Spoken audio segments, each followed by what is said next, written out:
বন্ধুরা, আপনারা দেখতে পাচ্ছেন বাংলাদেশের সবচেয়ে বড় ফিন্স বিডার ইয়াসিন ভাইয়ের পাখির খামার।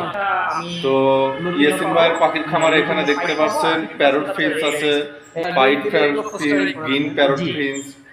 কত অপরূপ তার পাখিগুলো। ভিডিওটি শেষ পর্যন্ত দেখুন, তার কত রকমের যে পাখি দেখে আপনারা শেষ করতে পারবেন না। তার টোটালি 5টা পাখির রুম আছে, যেখানে প্রায় 500 পেয়ার ফিন্সের সেটআপ দেওয়া আছে। তার মূলত গোল্ডেন ফিন্স অনেক বেশি, তারপর আছে প্যারট ফিন্স আছে, আউল ফিন্স আছে, লং টেল আছে, তারপরে স্টার ফিন্স আছে, আরো অনেক ফিন্স আছে। তার সেটআপ কাঠঠোঁট ফিন্স আছে। আপনারা যারা সরাসরি তার পাখি দেখতে চান, তার সাথে যোগাযোগ করে তার খামার ভিজিট করতে পারেন এবং তার থেকে পাখিও নিতে পারেন। এখানে দেখতে পাচ্ছেন জেব্রা ফিন্স আর গোল্ডেন